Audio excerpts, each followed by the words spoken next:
J Jinx! Truck stop!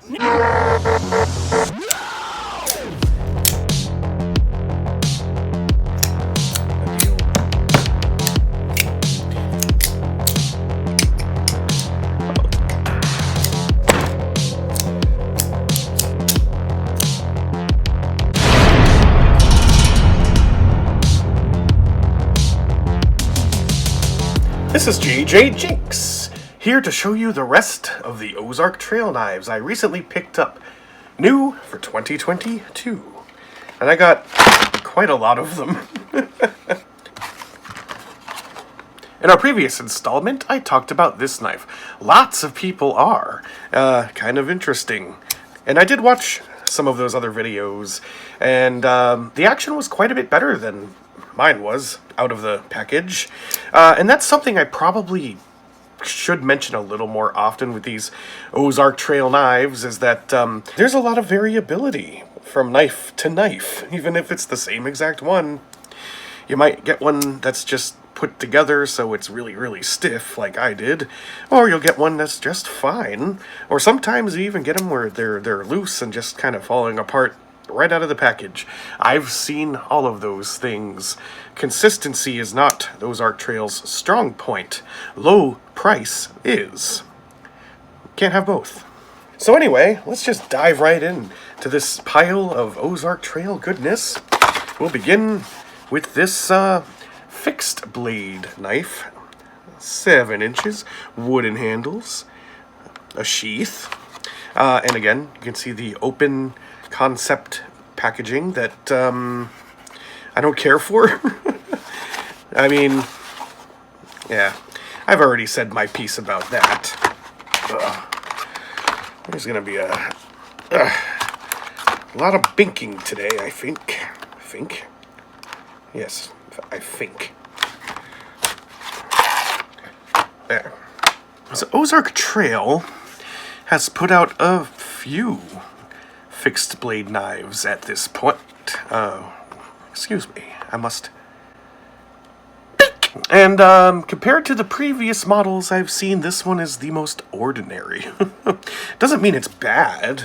It's just kind of plain. Just pinned wood handles on a drop point blade. That's fine, as long as it's good and functional, I suppose.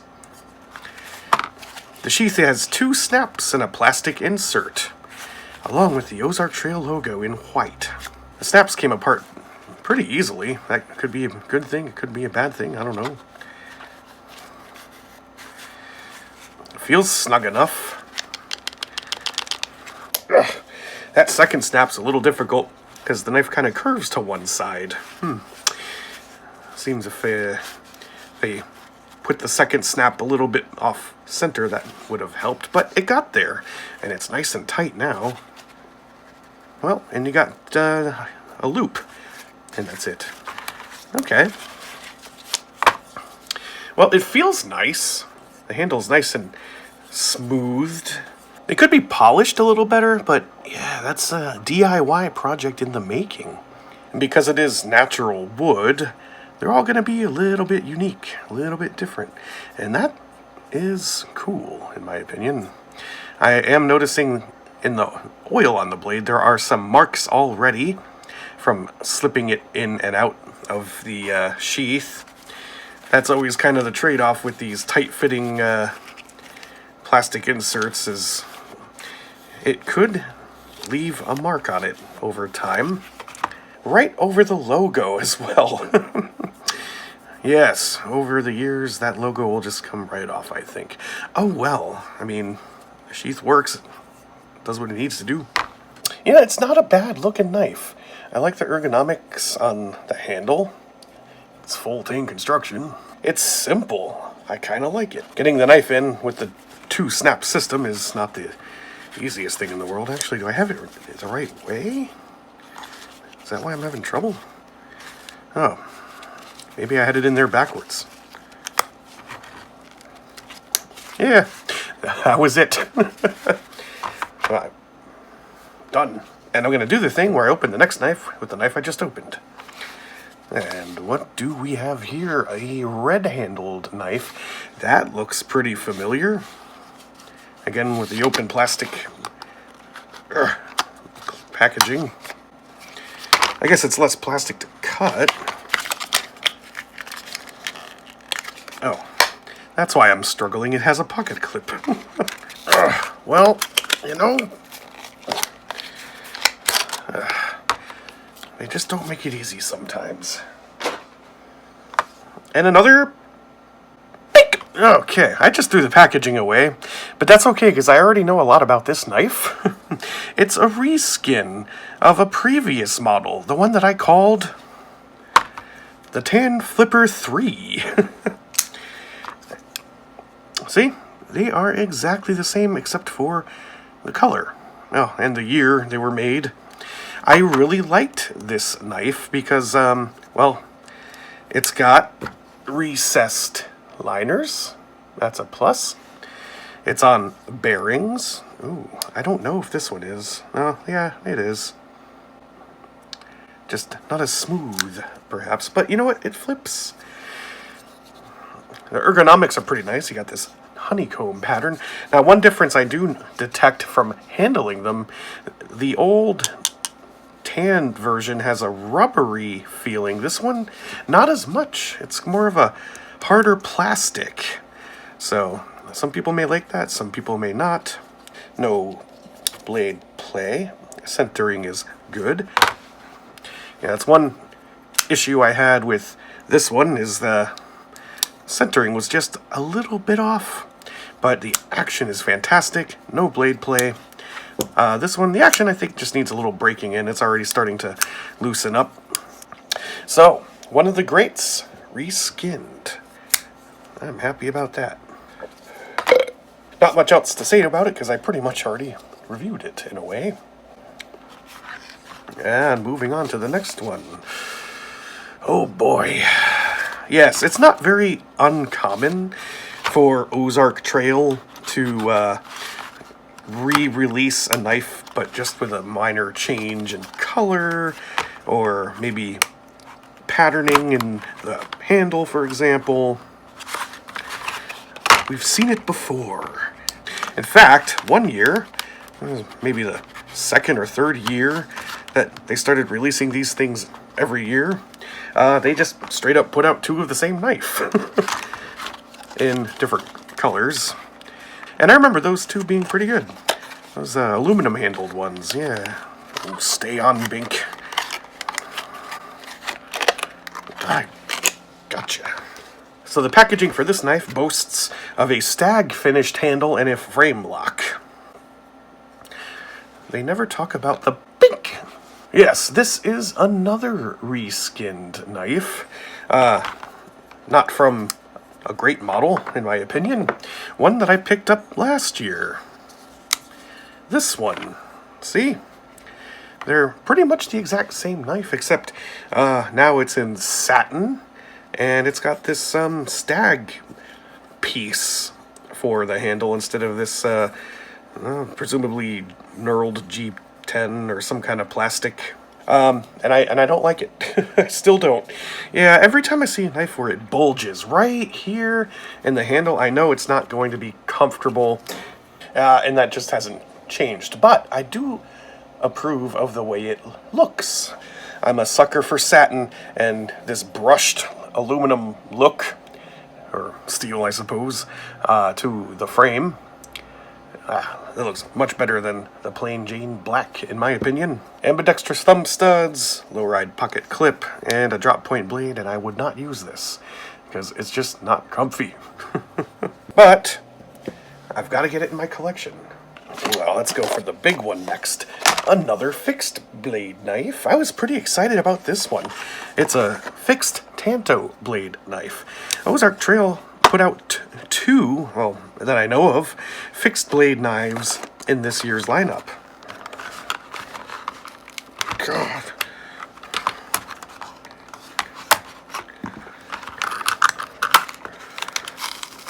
Ugh. This does not want to come out. Oh, I lost the Bink. 5-second rule.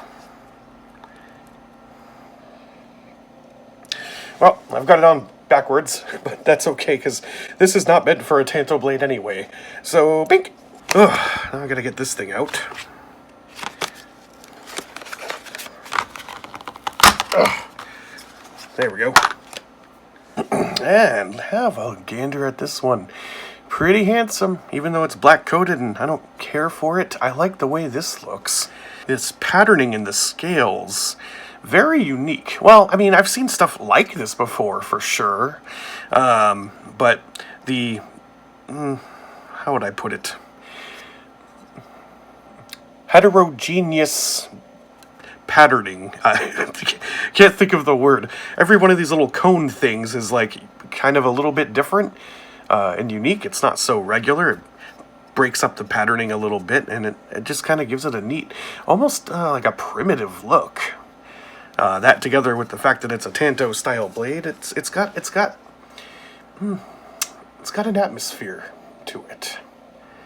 And on the sheath, they make it obvious with the correct orientation of putting it in there so that people like me don't screw that up.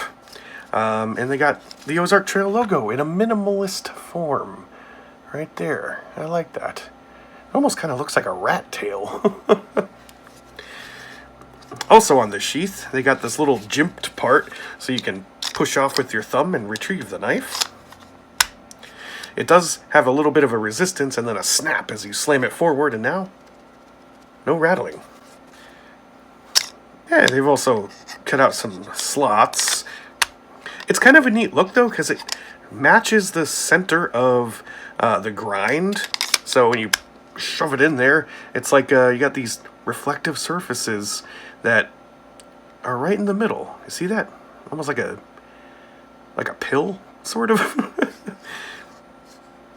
Now the clip part kind of hooks around at the end. Sort of reminds me of the clip on like a Mora, although it does cover up the other two slots. So, well, anyway, they got these holes kind of around the periphery, probably for the purpose of lashing it down to something. A lot of times these holes are used in the construction process. They're rivets or something like that, but I don't see any way that they could contribute to the structural integrity of this thing, so yeah, it's probably for lashing or lanyards. Yeah, that's something I noticed. This thing does not have a lanyard hole. Not that I ever need or want or use one. Oh, they got a hole here, though. Why? I like it. Ooh, right. I really want to look at this one. So this is a two-piece combo. You got one of them key knives, and you got a Victorinox A-Locks style SD Classic clone. Sure, why not? I expect to start seeing a lot of these showing up in the TSA confiscated packages on eBay. And on the back of the packaging, we have schematics with all the different tools. Key ring bottle opener, knife, scissors on the A-Locks SD Classic clone. And on the key, just a key ring and a knife. Now, I got a bunch of key knives. Pretty much all of them from the TSA confiscated packages. Most of them are made by SOG. And much like those, this is actually a backlocked blade. It's just a small little clip point blade. Kind of a pen blade sort of size. I'm not really huge into key knives, but this one's got the Ozark Trail logo, so it is now my favorite. And I like the blue color they're going for. It's not like an anodized blue, or maybe it is, but it doesn't look like it. It's more of a matte finish. And looking on the sides, yeah, this is some kind of metal. They got rivets around the keyhole that are just there for looks. They don't really do anything. That's design choice, perhaps. These rivets do things. Spring and pivot. These rivets, I don't know. Someone just decided, let's make the key look like a fence, and then we'll put some rivets on it. And the key knife by Ozark Trail was born. I wonder if they'll come out with different colors of these in the future. That would be interesting. Now, I don't own any of these A-Locks style Victorinox knives to compare with. But I can already see probably would be one difference, and that is that this is not a perfectly rounded knife. It sort of tapers off to one side and then the other, sort of like a propeller. So maybe that's how they get around copyright infringement. I don't know if Victorinox has a copyright on that design or if they care. The dimensions also feel a little bit smaller than the FSD Classic. Anyway, we got, well, pretty much what they said. A bottle opener, a knife. Hey, they didn't mention the file, the ridiculously small file built into the bottle opener. And I can see at the very end of the nose of the bottle opener, it looks like the end kind of tapers slightly. See that? So they might have at one point intended for that to be advertised as a screwdriver, a flathead screwdriver, maybe. You know how they like to embellish on the number of tools in these things. And the scissors, just like all the other ones. No toothpick, no tweezers. Yeah, and that's them. Quite a bit different. Quite a bit of a departure. I applaud it. Please, be more adventurous, Ozark Trail. I like it. Last two. Oh, boy. Well, I got a couple of things to say about this one already. Let's see if this key knife is any good. Wow. That just went right into the plastic, no problem. Sharp piece of metal is sharp.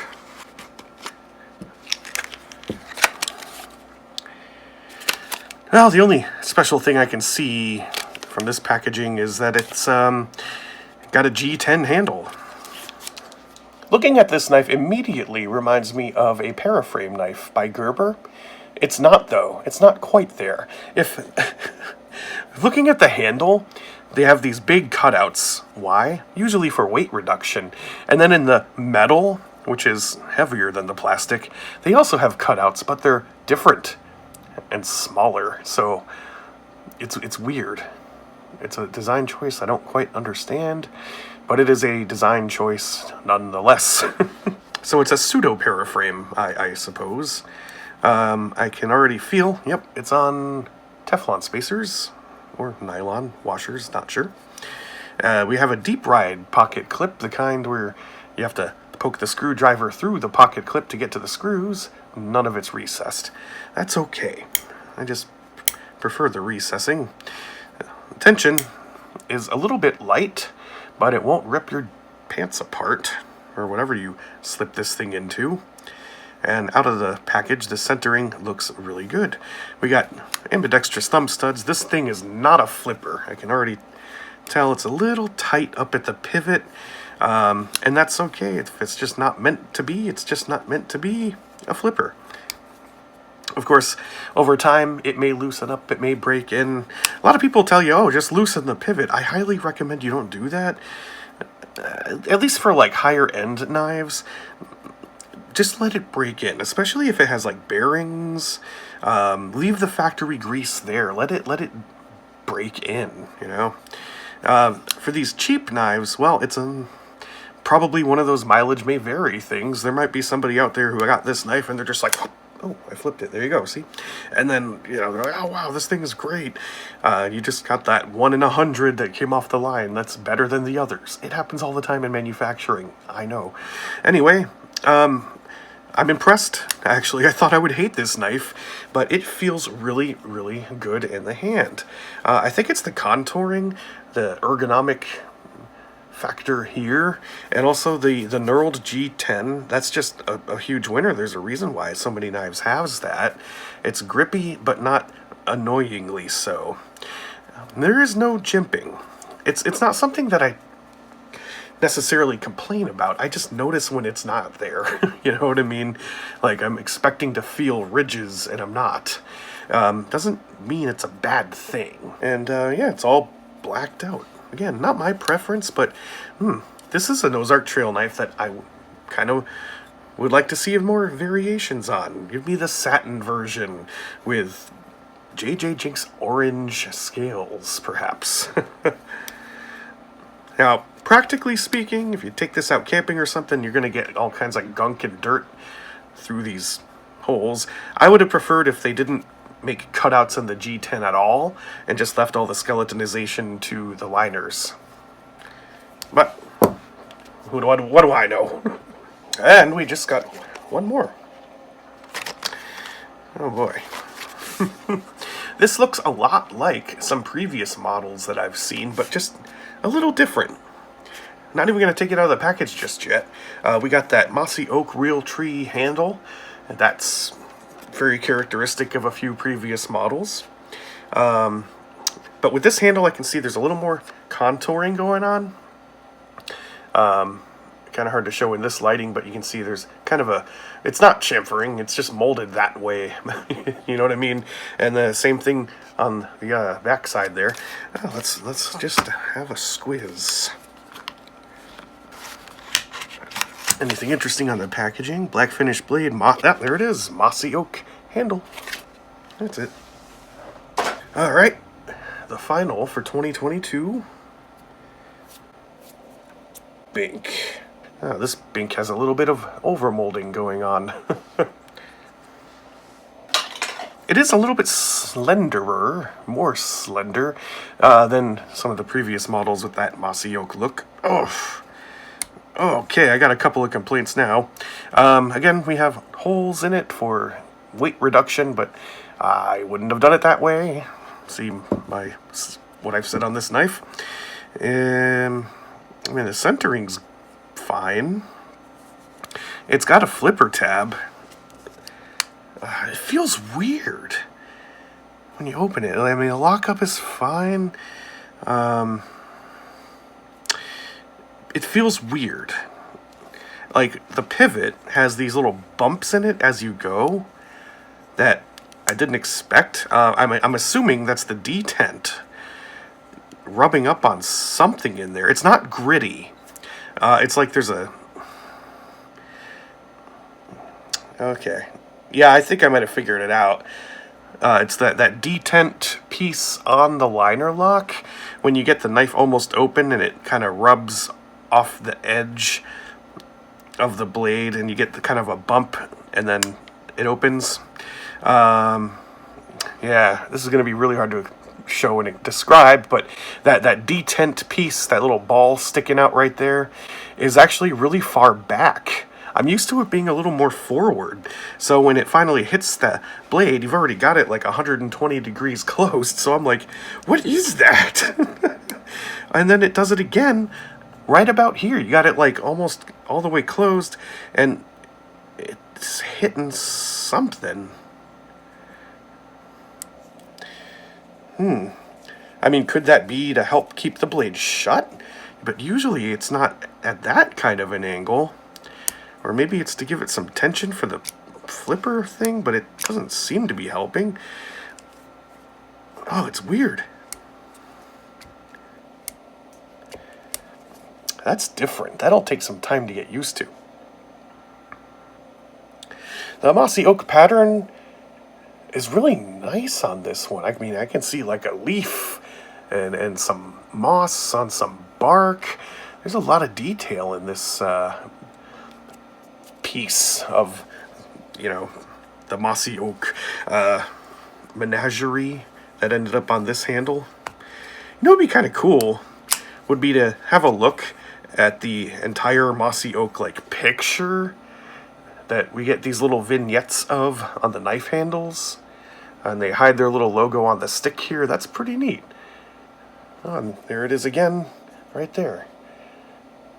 Yeah, it's kind of like playing Where's Waldo with your knife.